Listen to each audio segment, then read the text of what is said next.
ఈరోజు దేవుని వాక్యం కొరకు నేను ఎదురు చూస్తున్నప్పుడు ఉపవాస ప్రార్థన ప్రభావము దాని గురించి ప్రభువు నాకు బయలుపరిచినాడు.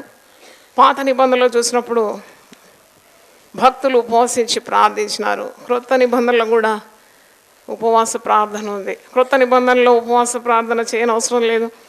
ఎందుకంటే మరి పెళ్లి కుమారుడు మీతో ఉన్నప్పుడు మీరు ఉపవాసం చేసే అవసరం లేదని కొంతమంది వాదిస్తూ ఉంటారు. దానికి కూడా పరిశుద్ధ గ్రంథం నుండి మనం చూసినప్పుడు ఉపవాసం క్రొత్త నిబంధనలు కూడా మరి అనేక మంది చేసినట్టు యేసుప్రభువే స్వయంగా 40 రోజులు మరి ఉపవాసించినట్టు మత్తయి సువార్త 4వ అధ్యాయంలో మనం చూస్తున్నాం. మనం ఉపవాసం ఎందుకు చేయాలి? Why we have to fast.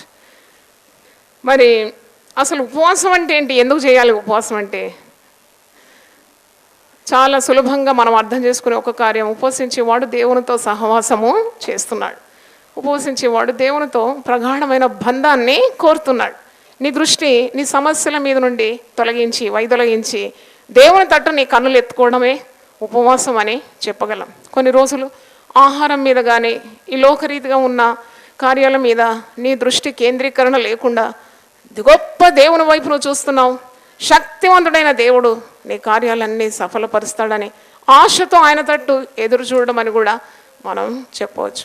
ఏదైనా ఉపవాసం చాలా మరి ప్రయోజనకరమైంది, దాంట్లో అనుమానం లేదు. చాలామంది బాధలో ఉన్నారు. కొందరికి పోలీస్ కేసులు ఉన్నాయి, కొందరికి కోర్టు కేసులు ఉన్నాయి, కొందరు శత్రు బాధలు ఉన్నాయి, శరీరంలో రోగాలు ఉన్నాయి, పిల్లల సమస్యలు ఉంది. మనం నడిచిన మార్గంలో పిల్లలు రాలేకపోతే ఎంత భయంకరమైన కార్యం. మరి కుటుంబంలో సంపూర్ణమైన రక్షణ ఇంకా పొందుకోలేదు. సేవలో వాడబడాలంటే చాలామందికి మరి ఆశ ఉంది కానీ వారు సేవ చేయలేకపోతున్నారు. ఇలాంటివి ఎన్నో ఉన్నాయి. ఉద్యోగాలు కొందరికి లేవు, సంతానాలు ఏమి మరికొందరికి, కుటుంబాలు విడిపోయినాయి మరికొందరికి, కుటుంబంలో సమాధానం కలిసి ఉన్నారు కానీ మాట లేదు, ముచ్చట్లేదు, సాతానుడు తాండవం ఆడుతున్నాడు. ఇవన్నీ మన వల్ల కాని కార్యాలు. అవి తప్పకుండా దేవుని వలన జరుగుతుంది. దేవునికి స్తోత్రం. ఇది మనుషులకు అసాధ్యం కానీ దేవునికి సమస్తము సాధ్యం. ఈ సమస్తం సాధ్యమైన దేవుని యొద్దకు మనం వస్తున్నాము. ఈ 40 రోజులు తప్పకుండా ఏదో రీతిగా నిన్ను నీవు తగ్గించుకొని దేవుని సన్నిధిలో ప్రార్థించడం చాలా ముఖ్యమని ప్రభు నాతో మాట్లాడినాడు. ఆ మాట మీతో మాట్లాడుతున్నాను. మనము ఉపవసించడానికి కొందరి శరీర తత్వాలు అనుకూలంగా లేకుంటే you can get in to Daniel fasting which is very simple. Daniel fasting అంటే నువ్వు మరి నాన్ వెజ్ మానేస్తున్నావు, మాంసాహారాలు మానేస్తున్నావు, సింపుల్ డైట్ మీద దేవుని సన్నిధిలో మరి నీ ప్రార్థనను ఏకాగ్రతతో చేస్తున్నావు, దేనిపై నీ దృష్టిని నిలుపుతున్నావు. 2 కొరింథీ 10:4 మా యుద్ధోపకరణములు శరీర సంబంధమైనవి కావు కానీ దేవుని ఎదుట దుర్గములను పడద్రోయిజాలంత బలము కలిగినవి. ఆ యుద్ధోపకరణం, ప్రధానమైన యుద్ధోపకరణమే ప్రార్థన, ఉపవాస ప్రార్థన. ఉపవాస ప్రార్థన అంటే చాలా గొప్పదండి. నన్ను అడిగితే ఏ భక్తులైనా ఏదైనా సాధించినారు ఈ లోకంలో అంటే కేవలం ఉపవాస ప్రార్థనే, ఉపవాస ప్రార్థనే. కానీ ఈనాడు అలాంటి సేవకులు చాలా అరుదైపోయినారు. ప్రార్థన అందరూ చేస్తారు, మెల్లమెల్లగా ప్రార్థన. కానీ ఉపవాస ప్రార్థన అంటే శరీరాన్ని తగ్గించుకొని, అంటే తగ్గింపు హృదయంతో. ముఖ్య ఉద్దేశం ఉపవాసం ఎందుకు చేస్తారంటే శరీరాలను ఏం చేస్తున్నారు? తగ్గించుకుంటున్నారు. ఆత్మకు ఏమవుతుంది? పోషణ ఎక్కువ అవుతుంది. అందుకే ఇంతకుముందు మీరు విన్నారు, పరలోకం నుండి దిగి వచ్చిన జీవాహారం, ఆ జీవపు మాటల ద్వారా మనము మన ఆకలి తీర్చుకుంటున్నాం. అందుకే ప్రభు అంటాడు కదా, సాతానుతో సవాలు చేస్తాడు. మత్తయి 4:4 మనుషుడు రొట్టె వలన మాత్రము కాదు, దేవుని నోటి నుండి వచ్చే ప్రతి మాట వలన బ్రతుకుతాడు. రొట్టె తింటేనే మనం బ్రతుకుతామని కాదు. ఈ ఉపవాస దినాలు 40 రోజులు కూడా ఒక సవాల్గా తీసుకుందాం. దేవా, ఎన్నెన్ని కార్యాల ద్వారా తికమక అయిపోతున్నాం. ఎంతెంతగా సాతానుడు మమ్మల్ని చూసి వాడు నవ్వుతూ ఉన్నాడు, మమ్మల్ని ఎగతాళి చేస్తున్నాడు. మేము ఓడిపోయిన వారం కాకూడదు, గెలవాలి. సమాధానకర్తయ్యకు దేవుడు సాతానును మన కాళ్ళ క్రింద ఏం చేస్తాడట? చిత్క ద్రొక్కిస్తాడంట. ఆమేన్ చెప్పండి. చప్పట్లు గట్టిగా కొడదామా? ఎన్నెన్ని తిప్పలు పడుతున్నాం. నన్ను అడిగితే సరిగ్గా ప్రార్థన చేస్తే నువ్వు బ్రతుకు దినములు అన్నిట్లో ఏ మనుషుడు నీ ఎదుట నిలవలే. ఊరికే భయపడుతున్నాం కానీ ప్రార్థనా శక్తి పొందుకోవాలి. పరిశుద్ధాత్ముడు ఎప్పుడు నాకు ఇదే ప్రేరణ ఇస్తూ ఉంటాడు. ఎప్పుడు చెప్తూ ఉంటాడు, ఇంకా ప్రార్థన చేయాలి, నువ్వు ఇంకా ప్రార్థన చేయాలి, సరిపోదు, ఇంకా ప్రార్థన చేయాలి, ఇంకా ప్రార్థన చేయాలి. దేవుని స్తోత్రం. దేవుడు అట్టి ప్రార్థనలు మనల్ని నడిపించాలి. ఉపవాస ప్రార్థన. కొందరు ఉపవాసం చేస్తారు కానీ ప్రార్థన చేయరు, కొందరు ప్రార్థన చేస్తారు కానీ ఉపవాసం చేయరు. ఈ రెండు కలిసినప్పుడే గొప్ప శక్తి ఉద్భవిస్తుంది. దేవుని స్తోత్రం. హల్లెలూయా. ఇప్పుడు ఏమైందంటే ఆధునిక కాలంలో చింత ఎక్కువగా ఉంది, ప్రార్థన తగ్గిపోయింది. ప్రార్థన ఎక్కువ కావాలి, చింత అసలు ఉండకూడదు. దేవునికి స్తోత్రం. దేని గురించి నువ్వు చింతించే అవసరం లేదు. ప్రతి విషయము ప్రార్థన విజ్ఞాపన చేత కృతజ్ఞతాపూర్వకంగా మీ మనవులు ఆయనకు తెలియజే. అంటే చింతించుట మానాలని, చింతించుట పాపమని ప్రభు సెలవిస్తున్నాడు. మరి వాక్యంలో చూసినప్పుడు మనకు ఒకవేళ ఎలాగూ నేను ఉపవాసం ఉండాలి, చాలామంది అమ్మ నేను ఎలాగూ ఉండాలి ఉపవాసం, నేను ఎలాగ చెప్పాలి? అందుకే నువ్వు తెలివి అడగాలి. ఎవరి సన్నిధిలో అడగాలి? దేవుని దేవా గాడ్ ఆర్డైన్డ్ ఫాస్ట్ అని అంటారు దాన్ని.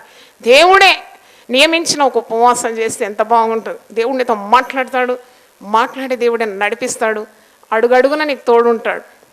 మనం ప్రార్థన చేయాలి. చాలామంది ఉపవాసం చేసినప్పుడు నలుగురు తెలుసుకోవాలని చేస్తారు. మా నాన్నగారు ఎప్పుడు చెప్పేది, నీలో ఉన్న భక్తి అది దేవునికి తెలిస్తే చాలు. భక్తి అనేది ప్రదర్శన నిమిత్తము కాదు. అందుకే యేసు ప్రభు మత్తయి సువార్త 6వ అధ్యాయంలో ఈ మాట అంటారు, మీరు ఉపవాసం ఉన్నప్పుడు మీరు రహస్యంగా చేయాలి, పరస్యంగా కాదు. మీరు ఉపవాసం ఉన్నారని లోకమంతా చాటించే అవసరం లేదు. రహస్యమందు చూచు నీ తండ్రి నీకు ప్రతిఫలము ఇస్తాడు. మత్తయి సువార్త 6వ అధ్యాయము 16 నుండి మనం చదువుకుందాం. Matthew 6 chapter 16 onwards. మీరు ఉపవాసం చేయనప్పుడు వేషధారుల వలె దుఃఖముఖులై ఉండకూడి, తాము ఉపవాసము చేయుచున్నట్టు మనుషులకు కనబడవల్లని వారు తమ ముఖములను వికారము చేసుకుంది. చాలా సీరియస్గా ఉంటారట ఉపవాసం ఉండడం, మూతంతా మార్చుకొని. దేవుడు చూడాలి నీవు ప్రార్థన, దేవుడు వినాలి నీ ప్రార్థన. ఇతరులు చూసిన దానివల్ల ఏం ప్రయోజనం? వారు నీకు సహాయం చేయలేరు, వారు నీ ప్రార్థనలకు జవాబు ఇవ్వలేరు.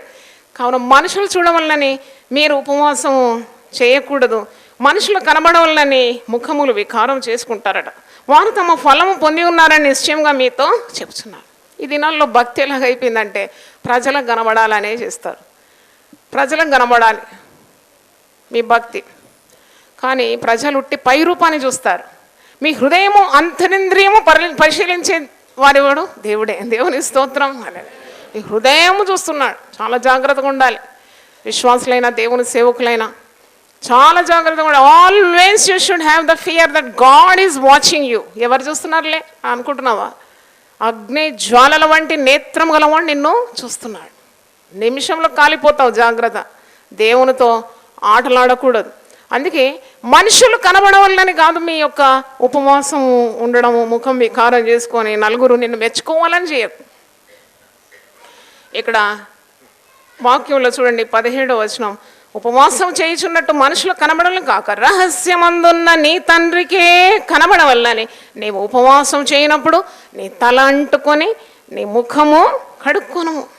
నీ భక్తి అయినా నీ ప్రార్థనా జీవితమైనా చాలా రహస్యంగా ఉండాలి, చాలా రహస్యంగా ఉండాలి. ఈ మత్తయి సువార్త 6వ అధ్యాయంలో మీరు ధర్మం చేయనప్పుడు కూడా మీరు చాలా రహస్యంగా చేయాలి. కుడి చేతితో చేసేది ఎడమ చేయికి తెలియదు.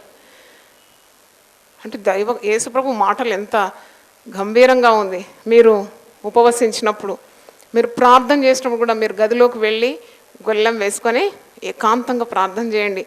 రహస్యమందు చూసి నీ తండ్రి నీకు ప్రతిఫలం ఇస్తుంది.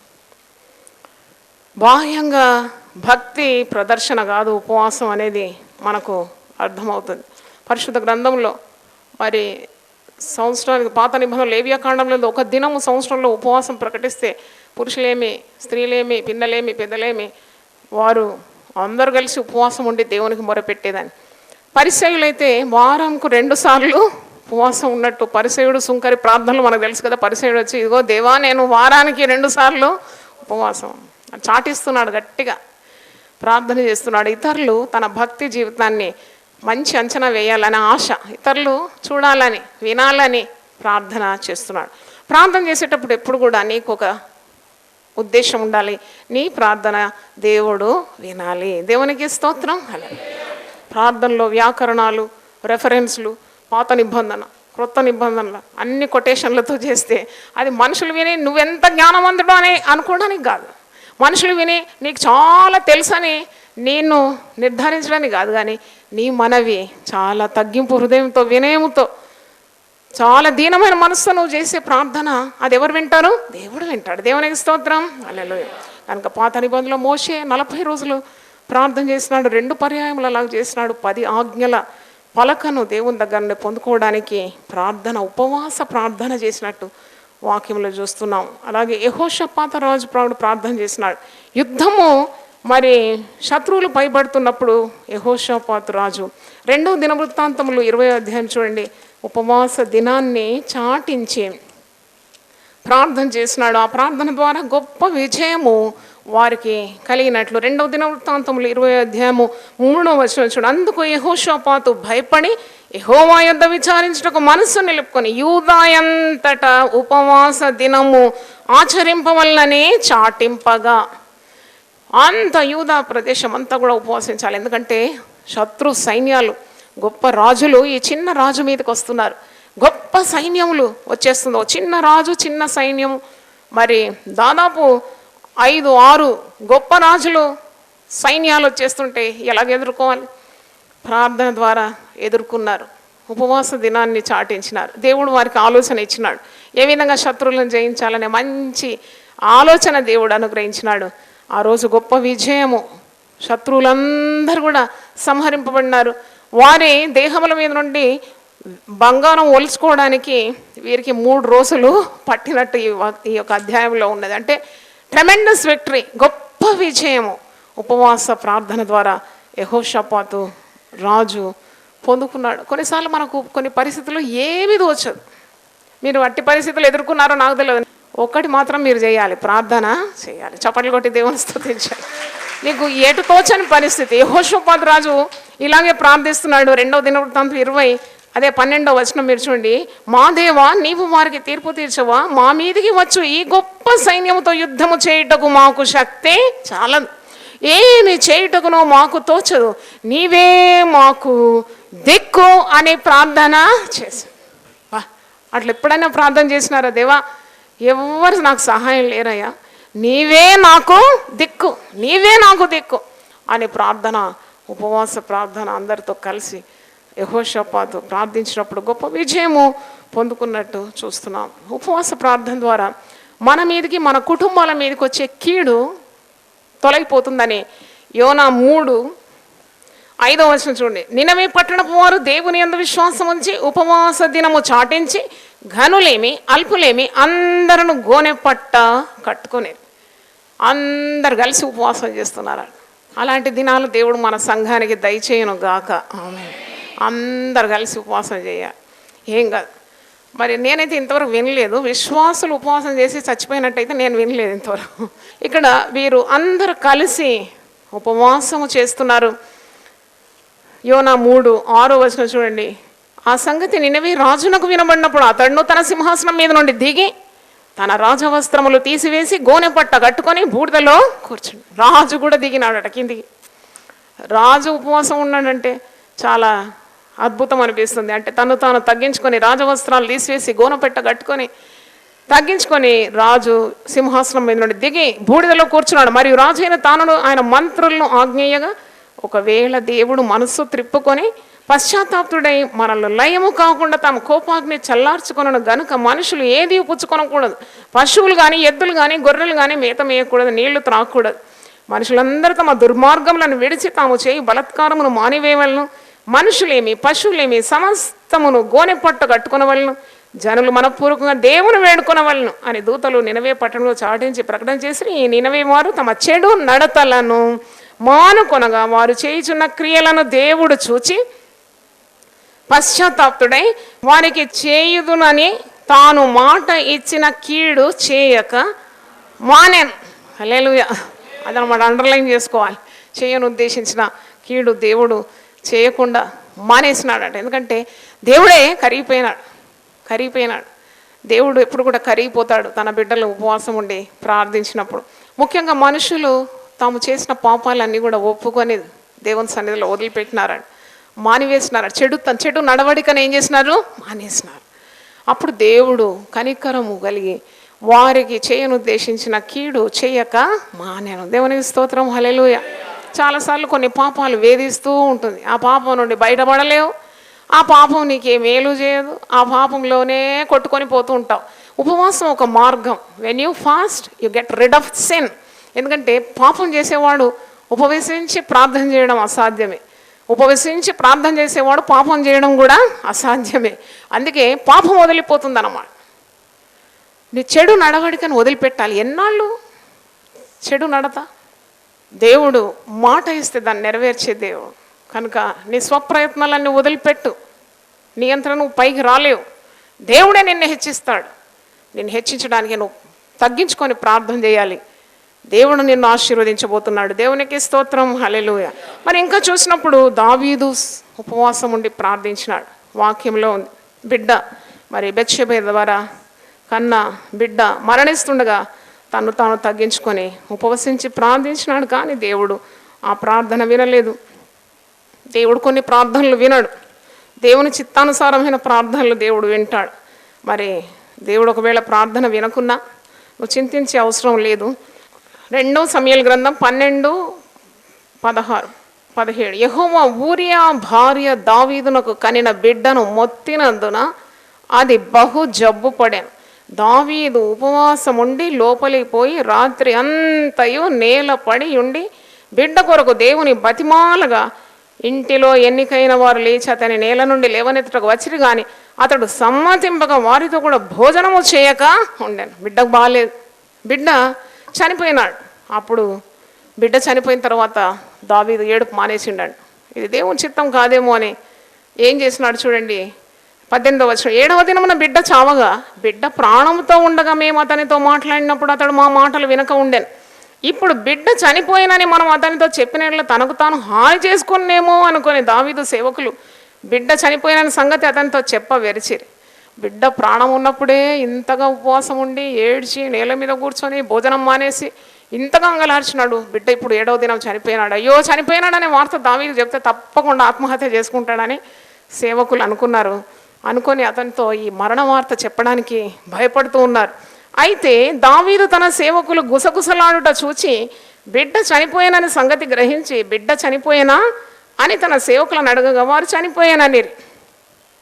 అప్పుడు దావీదు నేల నుండి లేచి స్నానం చేసి తైలము పూసుకొని వేరు వస్త్రములు ధరించి యెహోవా మందిరములో ప్రవేశించి మ్రొక్కి తన ఇంటికి తిరిగి వచ్చి భోజనము తెమ్మనగా వారు వడ్డించిరి. అప్పుడు అతడు భోజనము చేశాను.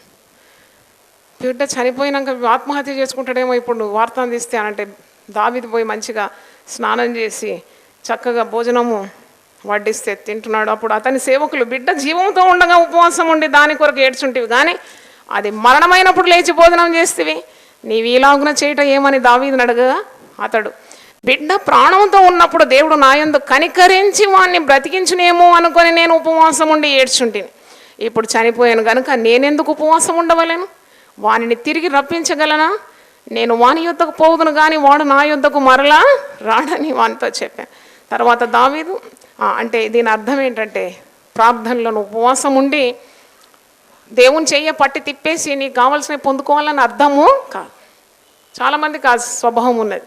నేను ఉపవసిస్తాను, నేను ప్రార్థన చేస్తాను, దేవుడి కార్యం చేయాలి, అది కూడా ఈ లకీర్ గీసి ఈ దినంలో చేయాలంటే అట్లాంటి ప్రార్థన చాలా బుద్ధిలేని ప్రార్థన అనిపిస్తుంది. దేవుడు ఎప్పుడు తన బిడ్డలకు మంచి చేస్తాడు, అన్ని కార్యాలు కూడా మేలు కొరకే చేస్తాడు. అందుకే దైవ చిత్తానుసారమైన ప్రార్థన చేసినప్పుడు ఆ ప్రార్థనకు నీకు జవాబు తప్పకుండా లభిస్తుంది. ఒకవేళ దేవుని చిత్తం కాదంటే కూడా నీవు సముదాయించుకొని దైవ చిత్తం కొరకు నీవు సిద్ధంగా ఉండాలి. 1 యోహాను 5వ అధ్యాయము ఒకసారి చూడండి. క్రొత్త నిబంధనల నుండి 1 యోహాను 5వ అధ్యాయము 14-15 చదువుతున్నాను. ఆయనను బట్టి మనకు కలిగిన ధైర్యం ఏదనగా ఆయన చిత్తానుసారముగా మనం ఏది అడిగినను ఆయన మన మనవి ఆలకించునన్నది. మనం ఏమి అడిగినను ఆయన మనవి ఆలకించునని మనం ఎరిగిన మనం ఆయనను వేడుకొనినవి మనకు కలిగినవని ఎరుగుదు. దేవుని చిత్తానుసారం అంటే దేవుని వాక్యంలో ఉన్నవి దేవుని చిత్తం. దేవుని చిత్తం ఎలా నాకు తెలుస్తుంది అని అంటే నువ్వు దేవుని వాక్యం పఠించాలి. దేవుడు నీతో మాట్లాడతాడు, తన చిత్తాన్ని బయలుపరుస్తాడు తప్పకుండా. నడిపించే దేవుడు కదా. మీలో ఎవరికైనా జ్ఞానము కొదువుగా ఉంటే వాడు దేవుణ్ణి అడగాలి. దేవుడు ఎవరిని గద్దింపక అందరికీ ధారాళంగా ఇస్తాడు. ఏంటి జ్ఞానం? ఏంటి జ్ఞానం? ఇది సైన్సా, టెక్నాలజీయా? ఈ జ్ఞానమా? లేకుంటే నీ నడక, నీ నడత, నీకు కావాల్సిన ఆలోచనలు, నీకు కావాల్సిన తెలివి, దినదినం ఎలా బ్రతకాలి, ఎటు పోవాలి, ఏమి చేయాలి, ఇవన్నీ కూడా దేవుడు అట్టి జ్ఞానాన్ని ఇస్తాడు. ప్రార్థనలో కూడా ఏది అడగాలనో కూడా కొన్నిసార్లు తెలియదు. అందుకే ఉచ్చరింప శక్యము కానీ మూలులతో ఆత్మ తానే నీ పక్షమంది ఏం చేస్తుంది? విజ్ఞాపన. చప్పట్లు కొట్టి దేవుని స్తుతిద్దాం మనం. హల్లెలూయా. నీకు కొన్నిసార్లు తెలివి లేదు, జ్ఞానం లేదు, ఏం అడగాలనో కూడా తెలియదు. అప్పుడు కూడా ఆత్మ సహాయకుడు, సహాయం చేయ ఆత్మ అని దానికి పేరు. పరిశుద్ధాత్ముడు సహాయకుడుగా ఉండి నీకు నీ పక్షాన విజ్ఞాపన చేస్తూ ఉన్నాడు. ఇక్కడ దావీదు యోనాతాను సౌలు మరణించినప్పుడు కూడా ఉపవాసం ఉండి ప్రార్థన చేసినట్టు, అంటే అంత దేవుని హృదయానుసారుడైన భక్తుడు దావీదు. 2 సమూయేలు 1వ అధ్యాయము 12వ వచనంలో మీరు చూడండి. 2 Samuel 1st chapter 12th verse. సౌలును యోనాతానును యెహోవా జనులను ఇశ్రాయేలు ఇంటి వారును యుద్ధములో కూలిరని వారిని గూర్చి దుఃఖపడుచు ఏడ్చుచు సాయంత్రము వరకు ఉపవాసం ఉండిరి.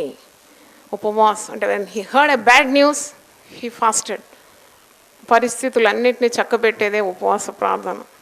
భక్తులు ఇలాగ ప్రార్థన చేసినారు. యెరూషలేము యొక్క గోడలు కూలిపోయినప్పుడు నెహెమ్యా ఉపవాసం ఉండి ప్రార్థన చేసినట్టు నెహెమ్యా 1వ అధ్యాయము 4వ వచనం చూడండి. ఈ మాటలు వినినప్పుడు నేను కూర్చుండి ఏడ్చి కొన్ని దినములు దుఃఖముతో ఉపవాసం ఉండి ఆకాశమందలి దేవుని ఎదుట విజ్ఞాపన చేస్తాను. హల్లెలూయా. ఉపవాసం అంటే ఎందుకు భయపడుతున్నారు మీరు? ఇంత గొప్ప సాక్షి సమూహము మేఘము వలె మనల్ని ఆవరించి ఉన్నది. ఆరే భక్తులందరూ ఉపవాసం ఉన్నారు, ఎన్నెన్ని కార్యాలు సాధించినారు. ఎందుకు ఇంత భయం? ఉపవాసం ఉంటే చచ్చిపోతామని. అంటే మీకు ఎలాగూ చేయాలి అంటే ఆ జ్ఞానాన్ని కూడా దేవుని పాదాల దగ్గర పొందుకోవాలి, డైరెక్షన్. ఎందుకంటే హడావుడిగా నిర్ణయాలు తీసుకొని శ్రమల పాలు కాకుండా దేవుని అడగాలి. God always directs his children. ఆయన నిత్యము నిన్ను ఏం చేస్తున్నాడు? నడిపించే దేవుడు, నడిపించే దేవుడు. ప్రార్థన చేయాలి, దేవా నాకు నా సమస్యలకు జవాబు తప్పకుండా ఈ 40 రోజుల్లో నాకు కావాలి. నేను ఊహించని కార్యాలు నేను నా జీవితంలో చూడాలి. నా కుటుంబంలో గొప్ప రక్షణ నేను చూడాలి. మరి నా రుణ బాధలు తొలగిపోవాలి. శత్రువులు సహా నాకు మిత్రులు కావాలి. నాకున్న మనోవేదన మనోభారం నన్ను తొలగిపోవాలి. కుటుంబంలో సమాధానం కావాలి. ఏది కావాలన్నా మీరు నా పేరట ఏది అడిగినా నేను దాన్ని చేస్తాను. కనుక ప్రార్థన చేసి మనము ముందుకు సాగాలని జ్ఞాపకం చేస్తున్నాను. దానియేలు 6:16. అంతటా రాజు ఆజ్ఞయ్యగా బంట్రౌతులు దానియేలును పట్టుకొని పోయి సింహముల గుహలో పడద్రోయగా రాజు, నీవు అనుదినము తప్పక సేవించున్న నీ దేవుడే నిన్ను రక్షించు. హల్లెలూయా. ఈ మాట చాలా ఇష్టం నాకు. సేవలో నన్ను చాలా ఆదరించి బలపరిచింది.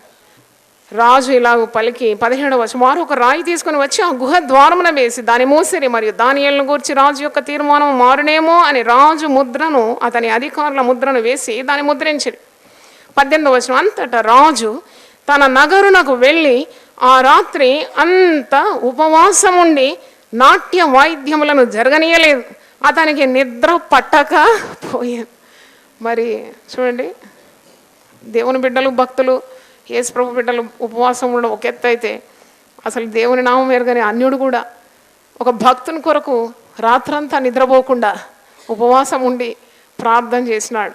ఆ ప్రార్థన విన్నాడంటారా? దేవుడు విన్నాడా? దేవునికి వినబడ్డది. రాత్రంతా ఉపవాసం ఉండి ఆ భక్తుడు చావకుడునట్లు ప్రార్థించినాడు. నిద్ర పట్టలేదంట అతను. దానియేలు మరి 20వ వచనం చూడండి, 19వ వచనం, తెల్లవారు జామున రాజు వేగమే లేచి సింహముల గుహ దగ్గర త్వరపడిపోయాను.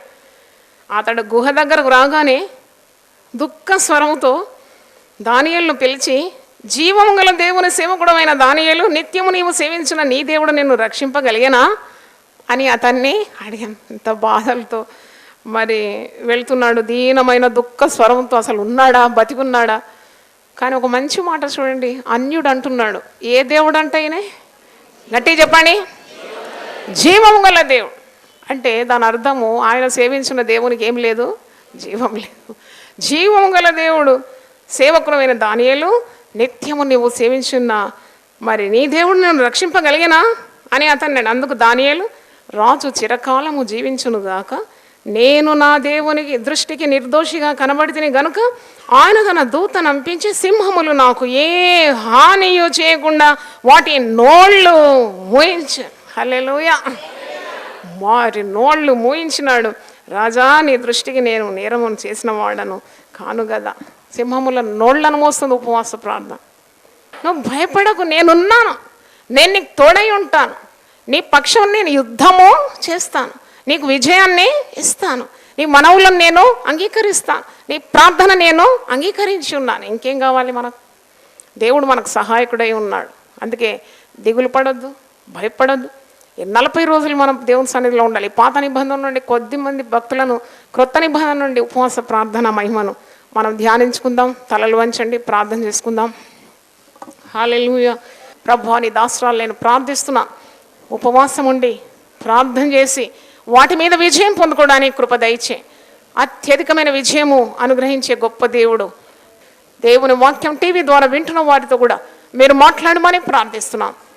ఈ వాక్యాన్ని దీవించమని, ప్రతి ఒక్కరిని ఆశీర్వదించి ఉపవాస ప్రార్థన విద్యను నేర్పుమని యేసు పరిశుద్ధ నామములో అడిగి వేడుకుంటున్నాను తండ్రి. ఆమేన్. తండ్రి అయిన దేవుని ప్రేమ, యేసు క్రీస్తు కృప, పరిశుద్ధాత్మ సహవాసం మనందరికీ సదాకాలము తోడుగా ఉండును గాక. ఆమేన్. United peoples